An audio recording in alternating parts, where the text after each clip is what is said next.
국어, 영어, 수학의 공통점에 대해서 설명합니다. 흔히 우리가 국영수라고 하죠. 국영수, 어렸을 때부터 국영수. 국어, 영어, 수학이 매우 중요하다고 알고는 있는데 그것의 공통점을 얘기하려고 그래요. 어떤 공통점이 있을까요? 자, 일단 국어하고 영어는 모두 언어라는 공통점이 있죠. 그러면 국어, 영어, 수학은 어떤 공통점이 있을까요? 놀랍게도 수학도 언어입니다. 그래서 국어, 영어, 수학의 공통점은 뭐냐면 셋 다 언어라는 겁니다. 누군가는 당연히 수학도 언어지 이렇게 말할 테고 누군가는 수학이 왜 언어야 이렇게 말할 수 있을 텐데 수학이 왜 언어인지는 나중에 제가 자세히 설명하도록 하고 지금 그냥 아주 간단한 감각만 설명을 할게요. 뭐냐면 우리 이런 얘기 하잖아요. 일상생활에서 둘에 셋을 더하면 다섯이다. 이 문장과 둘에 셋을 더하면 다섯이다. 이 문장과 이 수식을 비교해 봅시다. 어떤 게 알아듣기가 편한가요? 당연히 이 수식이 알아듣기가 편하죠. 이 수식이 바로 문장입니다. 문장. 사람들은 수식을 문장이라고 생각하지 않는데 수식이 문장이에요. 그리고 또 뭐 이런 거 있죠. 뭐 어떤 수에 2배를 한 다음에 3을 더하면 7이다. 뭐 이런 거 있다 칩시다. 그거를 글로 쓰는 거랑 이렇게 쓰는 거랑 뭐가 더 알아듣기 쉬운가요? 이게 더 알아듣기 쉽잖아요. 사람들은 수식을 문장이라고 생각하지 않지만 수식이 문장입니다. 수식이 문장이에요. 이 수학의 언어라는 것은 뭐 더 자세히 설명할 수는 있는데 일단 딱 여기 정도만 얘기를 하고요. 그리고 국어, 영어, 수학의 공통점은 모두 언어이고 그리고 언어이기 때문에 어떤 일이 발생하냐면 예체능에 가깝습니다. 이게 예체능에 가까워요. 예체능에 가깝고 이거는 공부가 아닌 체득을 하는 겁니다. 몸으로 익히는 거예요. 다시 강조합니다. 공부가 아닌 몸으로 익히는 겁니다. 국어, 영어, 수학을 공부를 하니까 실력이 들지 않는 거예요. 공부를 하는 게 아니라 몸으로 배우는 겁니다. 몸으로. 그럼 도대체 몸으로 배운다는 말이 무슨 뜻이냐 이렇게 생각할 수 있을 텐데 그런 얘기 있죠. 고등학교 학생들은 아무리 국어 공부를 해도 수능 국어 성적이 올라가지 않는다 이런 말을 해요. 근데 아무리 국어 공부해도 수능 성적이 올라가지 않는 이유는 뭐냐면 제 말이 이상하게 들리겠지만 공부를 하기 때문에 그래요. 공부를 하기 때문에 아무리 국어 공부를 해도 성적이 올라가지 않아요. 영어하고 수학도 비슷한데 공부를 하니까 실력이 안 올라가요. 체득을 해야 실력이 올라갑니다. 체득을 해야. 근데 사람들은 체득을 하려고 하지 않고 열심히 공부를 하려고 하죠. 그러면 국어 성적, 영어 성적, 수학 성적, 좀 더 구체적으로 국어, 영어, 수학의 실력을 올리기 위해서는 어떻게 하냐면 다독을 해야 합니다. 많은 책을 읽어야 돼요. 많은 사람들이 알 거예요. 많은 사람들이 제가 학교 다니던 시절에 국어 시험 수능 수학능 평가 말하는 거예요. 수능 기준으로 내신 말고 수능 기준으로 국어를 잘 본 애들은 어떤 애들이었냐면 맨날 야자 시간에 무협지 읽는 애들이었어요. 제 세대는 아실 겁니다. 김용의 영웅문 아시죠? 김용의 영웅문. 김용이 홍콩 사람이었던가 뭐 헷갈리는데 저는 영웅문 읽어봤는데 재미없더라고요. 그래서 저는 영웅문을 안 읽었어요. 근데 영웅문 막 야자 시간에 맨날 그 영웅만 읽었던 애들 저는 국어 시험을 보면 시간이 촉박했어요. 근데 영웅문만 맨날 읽었던 애들은 시간이 20분 남고 30분 남더라고요. 왜 그러냐면 읽는 방법을 체득해서 그래요. 읽는 방법을 체득했기 때문에 그런 겁니다. 뭐 우리 보통 이렇게 국어 시험 볼 때 뭐 그런 요령들 있잖아요. 이렇게 지문이 있고 문제가 있으면 뭐 어떤 사람은 지문 먼저 읽고 문제를 읽어라. 어떤 사람은 문제를 읽고 그거에 맞는 지문을 찾아라. 뭐 이렇게 말하는 사람들이 있어요. 이런 방법론적으로는 이런 뭐 어떻게 해라 이런 방법론은 국어 실력을 올리는데, 국어 성적을 올리는데 한계가 있습니다. 이게 어느 정도 실력 이상을 못 올려요. 그러면 어떻게 하냐면 진짜 말 그대로 다독을 해야 돼. 다독을 해야 실력이 올라가요. 그러지 않으면 실력이 올라가지 않습니다. 다독을 해서 실력을 올린 다음에 이런 방법론을 공부를 해야 하는 거지, 실력을 올리지 않은 상태에서 방법론을 공부하면, 물론 그냥 방법론을 공부하면서 성적이 조금 올라가긴 해요. 근데 어느 한계점을 딱 도달하면 그 한계를 벗어나지 못합니다. 그러니까 고득점을 원한다면, 나는 국어 1등급 할 거야, 영어 1등급 할 거야, 수학 1등급 할 거야, 고득점을 원한다면 방법론이 아니라 체득을 하는 방법을 얻어야 합니다. 그럼 체득한다는 게 무슨 말이냐 이제 얘기를 해주면, 혹시 주변 사람 중에 그 노인들 중에 국민학교 안 나와가지고 글을 못 읽는 사람을 본 적이 있는지는 모르겠네요. 뭐 예를 들면 이런 문장이 있어요. 나는 뭐라고 할까? 나는 동물원에 가서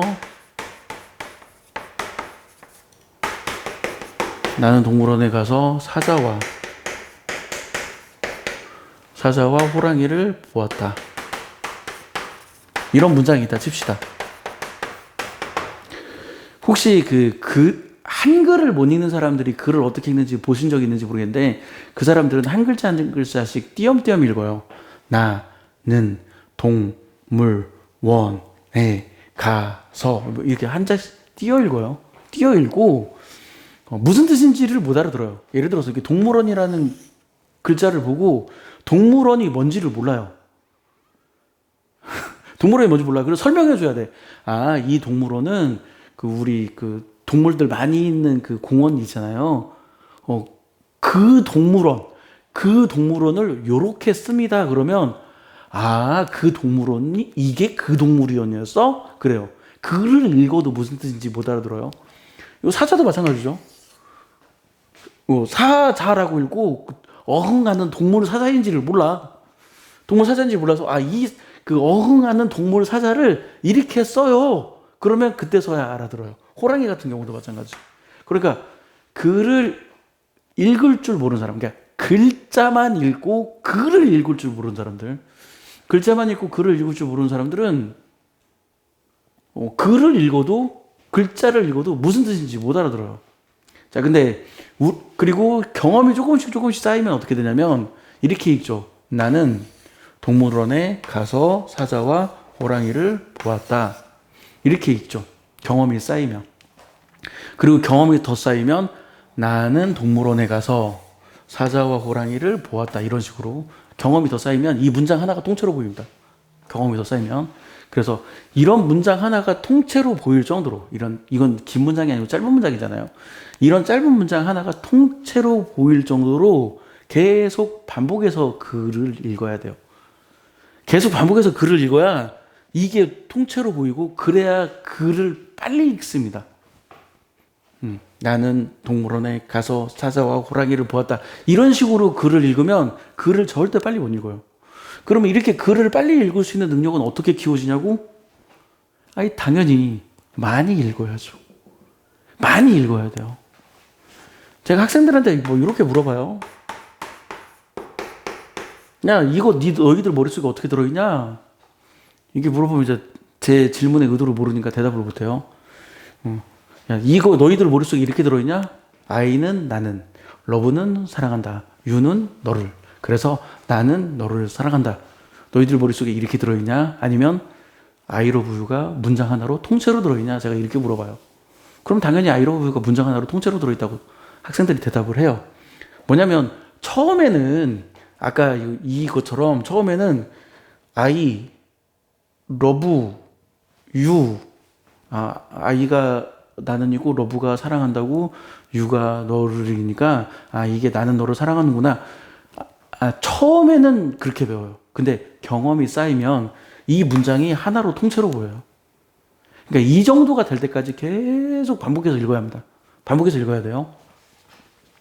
그럼 이거랑 수학이랑 무슨 상관이냐 하겠지만, 수학을 못하는 학생들의 특징 중에 하나가 뭐냐면 수식을 못 읽어요. 진짜입니다. 수학을 못하는 학생들이 수식을 못 읽어요. 이런 식을 보면 수학을 못하는 학생들 어떻게 읽냐면 2 x 제곱 더하기 5 x 더하기 1은 0 이렇게 읽어요. 이거를 2x 제곱 더하기 5x 더하기 1은 0 이렇게 읽어야 하는데 비유로 말하면 이거 하나하나 이 각각의 항이 단어입니다. 비유로 말하면 이 각각의 항이 단어이고 이 전체가 문장이에요. 이 전체가 문장. 이렇게 읽어야 했는데 학생들이 이렇게 안 읽어. 진짜입니다. 수학을 못하는 학생들이 그래요.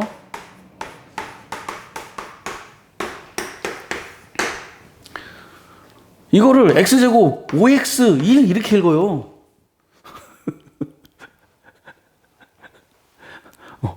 x제곱 내가 애들한테 엄청 얘기하거든요. 이거 5x라고 읽지 말고 마이너스 5x라고 이거를 붙여서 생각해라. x제곱 마이너스 5x 더하기 1 이렇게 붙여서 생각해라고 이걸 붙여서 생각하라고 그렇게 얘기해도 애들이 이걸 진짜로 못 읽어요. 더 쉬운 예를 들어볼게요. 더 쉬운 예. 이거 계산하라 그러면 학생들이 이걸 어떻게 계산하냐면 마이너스 7 이렇게 계산해요. 진짜로 이렇게 계산해요. 그래서 내가 애들한테 뭐라고 얘기하냐면 내가 애들한테 이렇게 얘기해요. 야, 너 이거 뭐라고 읽냐? 자, 이거 읽어봐. 이거 뭐라고 읽어? I love you. 잘 읽네. 야, 이거 I love you잖아. 야, 이거를 일로, way, you 이렇게 읽는 사람이 있어? I love you라고 읽어야지. 야, 그러면 이걸 어떻게 읽어야 돼? 이걸 어떻게 읽어야 돼? 마이너스 5 더하기 2 이렇게 읽어야지. 이걸 왜 마이너스 5 더하기 2라고 읽냐? 제가 애들한테 이 얘기를 엄청 많이 해요. 엄청 많이 하고 다음 시간 되면 또 얘기해. 이걸 몰라가지고 다음 시간 되면 또 얘기해. 이걸 몰라가지고 학생들이 기본적인 수식을 못 읽어요. 수학을 못하는 학생들이.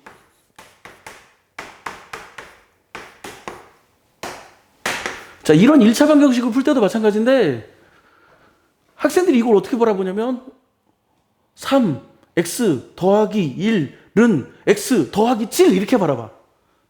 이게 아니라 3x 더하기 1은 x 더하기 3 이렇게 바라봐야 하는데 이렇게 바라봐야 하는데 이렇게 못 바라보는 거예요. 이게 정말 이게 말이 되는가 싶겠지만 예를 들어서 나는 철수와 밥을 먹었다 이런 문장이 있다면 학생들이 나는 철, 수, 와 밥 이런 식으로 읽는 거야. 이 말도 안 되는 행동들을 한다니까요. 왜 그러냐면 읽을 줄 모르니까 이 문장을 읽을 줄 모르니까 이런 말도 안 되는 행동들을 해요. 그래서 이 수식을 읽을 줄 알아야 돼요. 그리고 우리가 국어를 배웠으면 알잖아요. 나는 철수와 밥을 먹었다 할 때 괜히 지웠네. 철수도 명사, 밥도 명사 알잖아요. 이게 주어고 이게 서술어고 이런 거 알잖아요. 마찬가지로 이걸 보고 아 이게 동류항이구나를 눈치채야지. 아 동류항이야. 그러면 동류항 2항에 x는 좌변으로 이항하고 우변은 상수항은 우변으로 이항해. 이런 식으로 계산을 해야 하는데 저는 이거 등호 반드시 맞춰서 적으라고 그래요. 이런 식으로 딱 보고 아 이거는 동류항이구나 이런 생각을 해야 하는데 여기까지 도달하지 못하는 거야 학생들이. 그러니까 수식을 읽을 줄 모르니까 문장을 읽을 줄 모르니까 그 문장이 무슨 뜻인지를 모르고 그래서 그 수식을 보고 내가 어떻게 대처를 해야 하는지를 모르는 거예요. 예를 들면 이런 거를 인수분해 하라고 그러면 당연히 처음에는 이거 인수분해 하려면 여러 가지로 고민을 해야 돼요. 고민을 해야 하는데 경험이 쌓이면 어떻게 돼요? 그냥 보자마자 바로 인수분해 해야지. 보자마자. 비유로 말하면 지금 이 얘기예요. I love you. 야, 이게 무슨 뜻이야? 막 고민해. 이 I는 나는이고 막 그게 아니라 그냥 보자마자 I love you가 무슨 뜻인지를 알아야지. 이거 보면 애들이 한참을 고민해. 이게 뭐지? 이거 보자마자 이거 2차 방정식이구나 이게 딱 보여야 하는데 이걸 학생들이 못 찾아. 이거 2차 부등식이구나 이게 그냥 보자마자 보여야 하는데 이걸 못 찾아. 2차 함수구나 보자마자 이거 2차 함수라는 걸 눈치채야 하는데 이걸 눈치를 못 채. 이 능력과 이 능력이 무슨 차이가 있냐 말이죠. 수식을 보고 알아듣는 능력. 수식이 문장이잖아, 문장. 문장을 보고 무슨 뜻인지 알아듣는 능력. 이 문장에 뭐라고 써 있는지 알아듣는 능력. 이게 국어 언어 능력이랑 무슨 차이가 있냐 말이죠. 근데 이런 언어 능력을 사람들이 키우려고 하지를 않아. 수학이 언어인지를 모르고. 키우려고 하지 않죠. 이걸 키워야 하는데.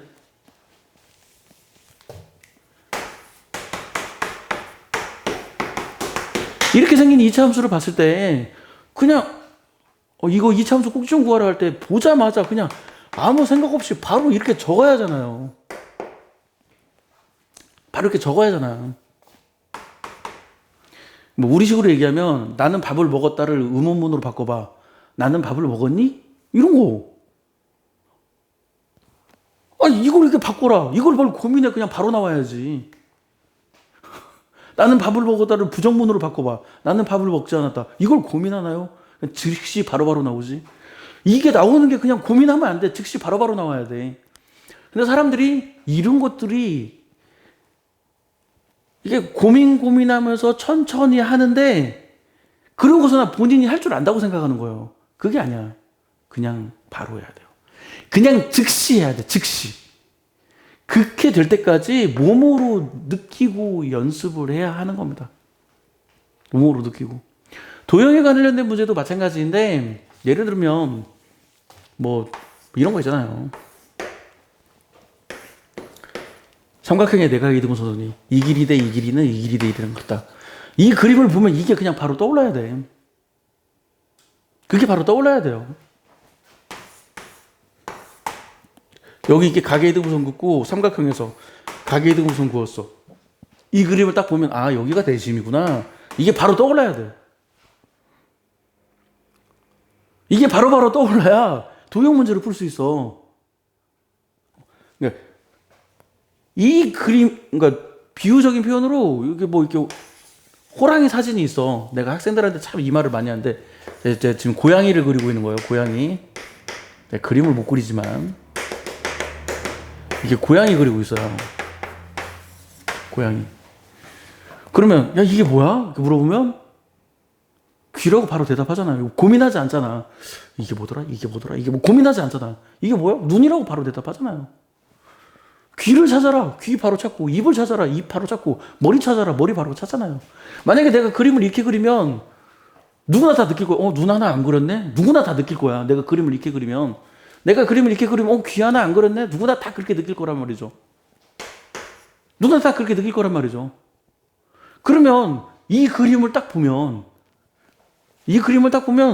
말하지 않아도 이거 당연히 내심이구나 이게 느껴져야 하는데 내가 이동해서 딱 보면 당연히 이 길이 돼 이 길이 돼 이 길이 같구나 이게 바로 느껴져야 하는데 평행사 변형을 딱 보면 평행사 변형 딱 보면 이 두 개 길이 이거 두 개 평행하고 이거 두 개 평행하지 이거 두 개 길이 같고 이거 두 개 길이 같지 이 각 같고 이 각 서로 같지 두 대각선도 서로 다른 대각선은 이등분하지 이런 것들이 그림으로 그려져 있지 않아도 이게 바로 보여야 하는데 그림으로 그려져 있지 않아도 굳이 이게 같다라는 그림이 없어도 두 대각선이 서로 다른 대각선이 이등분하지가 바로 보여야 하는데 거기까지 숙달이 안 된 거예요.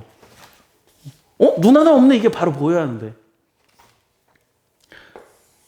그럼 내가 학생들한테 물어봐요. 야, 왜 우리는 고양이는 한눈에 알아보는데 왜 이거는 한눈에 못 알아볼까? 왜 우리는 한눈에 못 알아볼까? 제 주장은 그겁니다. 고양이는 어렸을 때부터 수천 번 봤어. 그러니까 한눈에 알아보는 거예요. 근데 평행사 변형은 몇 번 안 봤거든. 그래서 못 알아보는 거예요. 그리고 내심 몇 번 안 봤어. 그래서 못 알아듣는 거예요. 그러니까 이 평행사 변형의 성질, 내각의 이등분선의 성질, 삼각형의 내심의 성질 이런 거를 내가 문제를 잘 풀려면 어떻게 하냐면 그냥 굉장히 여러 번 많이 반복해서 보는 겁니다. 이걸 외우려고 노력하는 게 아니라 계속 반복해서 보는 거예요.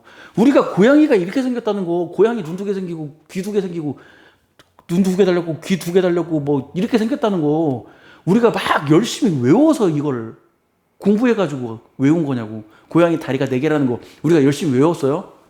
공부하듯이 고양이 다리는 4개다. 개 다리도 4개다. 지네 다리는 24개다. 아, 물론 거짓말이에요. 지네 다리가 몇 개인지는 나도 몰라. 이런 거 우리가 외웠냐고. 아니잖아요. 그냥 많이 보다 보니까 저절로 익힌 거잖아. 물론 뭐 개미 다리는 6개다, 거미 다리는 8개다, 이거는 공부해서 익혔을 수도 있긴 해요. 근데 이런 건 아니잖아. 이런 건 아니잖아요. 자, 마무리합니다. 국어, 영어, 수학의 공통점은 놀랍게도 셋 다 언어라는 뜻입니다. 셋 다 언어예요. 그리고 셋 다 언어이기 때문에 예체능에 가까워요. 공부의 대상이 아닌 체득의 대상이다. 체득. 그래서 체득해야 돼. 처음에는 국어로 된 문장을 읽을 때, 영어로 된 문장을 읽을 때, 수학으로 된 문장, 즉 수식 혹은 이런 그림을 볼 때 처음에는 그 문장을 읽고 무슨 뜻인지 파악하고 해독하는데 시간이 걸려요. 처음에는. 근데 경험이 점점 쌓이면 그걸 빨리 하게 됩니다. 그걸 빨리 하게 돼요. 그래서 그 경험을 계속 쌓아야 돼. 그래서 국어도 다독을 해야 하고 영어도 다독을 해야 하고 수학도 다독을 해야 합니다. 자, 그러면 구체적으로 다독을 어떻게 할 것이냐? 그거는 다음 동영상에서 얘기할게요. 공개가 되어 있다면 이 위치에 있을 겁니다. 지금까지 밝혔어요. 마칠게요.